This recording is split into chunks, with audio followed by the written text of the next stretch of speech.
Bienvenidos a otro capítulo de Filósofos Contemporáneos. En este capítulo vamos a hablar de un filósofo, pensador, filólogo que tuvo muchas profesiones y que ha influido en muchas áreas del conocimiento, incluso en la actualidad y especialmente en la cultura occidental. Un poco polémico. Su nombre es Friedrich Wilhelm Nietzsche, o más conocido como Nietzsche. Es un filósofo alemán nacido en la ciudad de Röntgen el 15 de octubre del año 1844 y fallecido en Weimar, en el Imperio Romano, en el año 1900, específicamente el 25 de agosto. Falleció tan solo de 55 años, muy joven, teniendo en cuenta que además los últimos 10 años de su vida los pasó enfermo por un problema cerebral. Y 10 años antes de eso, además, estuvo en su casa, retirado, recibiendo el dinero de la pensión que le había dejado la Universidad de Bonn, donde estudió y donde además fue profesor. Resulta que Nietzsche, siendo muy joven, estudió allí en la Universidad de Bonn. Él nació pues cerca de Leipzig, que era una tierra de pastores protestantes, y su madre quería que él fuera un pastor protestante.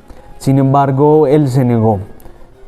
A pesar de esto, eso no le impidió estudiar en la Universidad de Bonn teología y filología. Y allí en la universidad conoció el pensamiento de Schopenhauer cuando leyó su obra El mundo como voluntad de representación. Aparte de eso, conoció a Wagner, que era un músico increíble de la época, y se volvió muy amigo de él. Esto influenció para que Nietzsche tuviera 3 periodos muy marcados de su pensamiento. El primer periodo lo vamos a denominar el periodo romántico. Se dio desde el año 1871 hasta el año 1878. En este periodo básicamente él retoma las raíces de esa época griega y dice que se había malinterpretado esa cultura griega, que si bien se había visto como una cultura serena, de razón y de todo eso, pues Nietzsche escribe en su obra El inicio de la tragedia que esto no era cierto, que en realidad en esa cultura griega había una contraposición de 2 almas, la dionisiaca, que viene del dios Dionisio, y la apolínea, del dios Apolo. Entonces, esa alma dionisiaca era más deliberada, más libre, más dejada llevar por los instintos, mientras que la apolínea era más serena, más calmada, más sosegada y más de la razón. Y él dice que los griegos tenían muy en claro que estas 2 almas estaban en pugna y le daban importancia a las 2. Sin embargo, afirma que toda esta cultura occidental, la cultura nuestra, olvidó el alma dionisiaca y se apegó solo a la apolínea, lo cual es un error. Continúa con el segundo periodo de su pensamiento, que es muy importante, es el pensamiento positivista ilustrado. En este pensamiento él abandona totalmente su relación con Wagner y también olvida el pesimismo de Schopenhauer, de quien consideraba su maestro, para ahora hablar desde otra perspectiva, desde una perspectiva de la ilustración. Entonces se basa en Voltaire y en los ilustrados franceses para hacer una crítica fuerte a la metafísica, a la epistemología, al conocimiento en general. Y esta crítica la va a hacer desde 4 vertientes. La primera crítica es una crítica a la cultura occidental, en la que él dice que toda esta cultura occidental se ha dejado permear mucho por la razón, por intentar como enfrascar las ideas, por intentar explicarlas. Sin embargo, él establece que el conocimiento no es algo estático, sino que es algo que es un devenir constante, que tiene como ese movimiento. Entonces él pretende que la metafísica y el conocimiento no se queden en algo estático. En este periodo de su pensamiento también critica fuertemente a la religión y predice la muerte de Dios, que a partir de ahí, pues ese Dios que tanto se había proclamado ahora estaba en una decadencia y que había que olvidar todo eso porque ese Dios lo único que hacía era alienar al hombre, un poco en las palabras de Marx.